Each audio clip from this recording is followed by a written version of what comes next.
Turning existing properties into movies has been the norm in Hollywood for a decade now, with comic books, board games, video games, kids shows, and, for whatever reason, emojis getting their own feature films.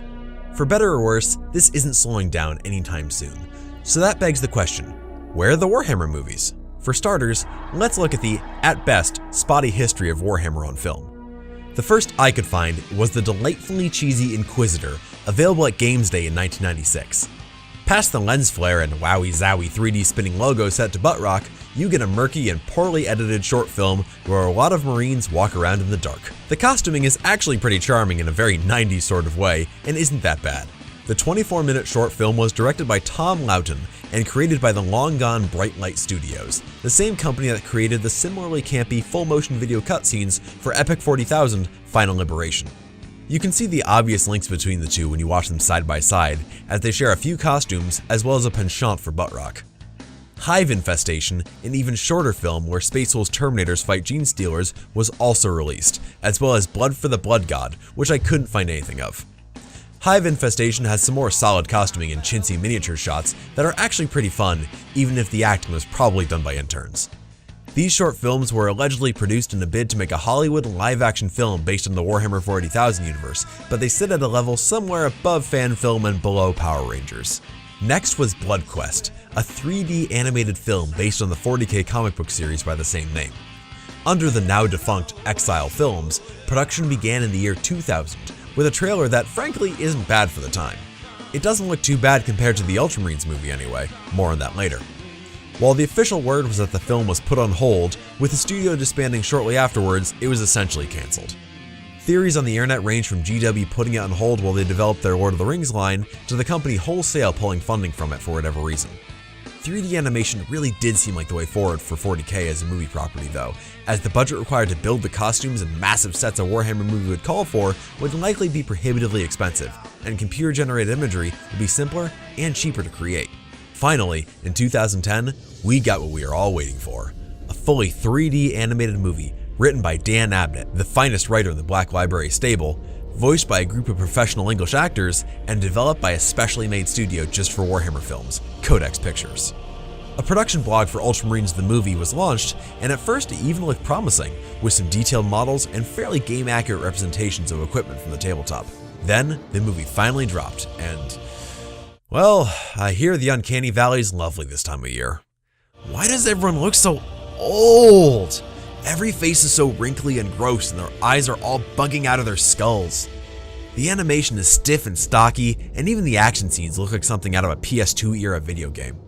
Those moments of action are few and far between, and for the most part, it's just a couple remarkably unremarkable characters walking around a dusty wasteland for an hour and change, taking breaks only when one of them dies. It's ugly, empty, and worst of all, boring. The film was a flop, and, like Exile and Bright Light before them, Codex Pictures was dissolved. All the while, we had 40K video games coming out, and one thing they almost all shared were beautiful cinematics. The opening cutscene for 2006's Dawn of War blows Ultramarines out of the water, and the in-engine cutscenes for 2011's Space Marine, while far more utilitarian than the pre-rendered Dawn of War intros, looked absolutely lovely. Even Fire Warrior had some pretty good-looking cutscenes, with Brian Blessed putting in a campy but enjoyable performance as the Admiral. These led to a question I'd often see on forums or on the YouTube comments sections. Why didn't they just get the guys who did the Dawn of War cutscenes to make a movie? Well, the big reason why comes down to something all Warhammer players should be familiar with: cost. Pre-rendered cutscene animation like what you see in those Dawn of War intros is essentially theatrical quality animation. According to a Quora post by DreamWorks and Disney animator Pat Roberts, that level of quality will cost something like 10 grand per second, meaning that 2-minute and 34-second intro to Dawn of War cost over $1.5 million to animate alone, never mind sound effects or music. Conversely, Ultramarines, the movie, reportedly cost just shy of $9 million, stretched out over a 70-minute film. Unfortunately, budgets on other CGI adult-oriented movies are hard to find, but the closest comparable animated film I could find information on was 2013's Harlock Space Pirate, coming in at $30 million, more than 3 times what Ultramarines cost. Now, for reference, if you go to the top of the pile and look for Pixar level talent, you're gonna see even higher budgets. Cars 3 clocks in at $175 million, which makes the budget for Ultramarines look like chump change. So let's wind things back a bit. Animated films are looking less and less likely for the way forward, but what about live action or some CGI heavy fusion of the two? The closest analog you could find is 2016's World of Warcraft movie, a big budget fantasy film based on the stupidly popular Warcraft franchise. However, even being based on one of the most popular games in the world wasn't enough to turn a profit, with WoW being a total flop in the US while just barely making its money back overseas. WoW is pretty damn mainstream as far as game properties go, which doesn't make the success of a similar Warhammer movie very likely. But what if they actually made a good movie, you ask yourself? What if they made something that longtime fans as well as the uninitiated would enjoy? And what if they made it cheaper and also way more grimdark and British? Well, have I got the example for you. 2012's Judge Dredd adaptation, Dredd, did all this and more, going on to become a cult classic.